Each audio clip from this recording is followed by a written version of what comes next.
हे संसार आहे. इथे खूप छळ, कपट, नाटक, ढोंग हे सगळे खूप चालते. तुम्ही मनापासून कोणावर प्रेम कराल तोच तुम्हाला घात करेल. तुम्ही तुमच्या जीवाची पर्वा न करता एखाद्याला वाचवाल, पण तोच वेळ आल्यावर पलटेल. हे संसार आहे. त्यामुळे चांगले कर्म करा आणि विसरा. जो तुम्हाला वाईट म्हणतो ती त्याची बुद्धी आहे. त्याच्या बुद्धीचा विचार करून तुम्ही निराश नका होऊ. एखादी गोष्ट सतावत असेल तर कोणाला बोलू नका, कारण ऐकणारे वरवरती असं दाखवतील की त्यांना पण खूप वाईट वाटत आहे, पण तसं नसतं. जगामध्ये आरोप हे करणारे असणारच. मोठमोठ्या संतांना नाही सोडलं, या लोकांनी देवाला नाही सोडलं, मग आपण काय चीज आहोत? हे तर संसार आहे.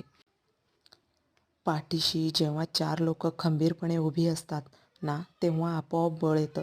पण जेव्हा माणूस एकटा पडतो तेव्हा तो एकतर हारून मरतो किंवा पुरून उरतो. आयुष्यात स्वार्थी लोकं भेटलीत की निस्वार्थी लोकांची किंमत कळते. श्री स्वामी समर्थ.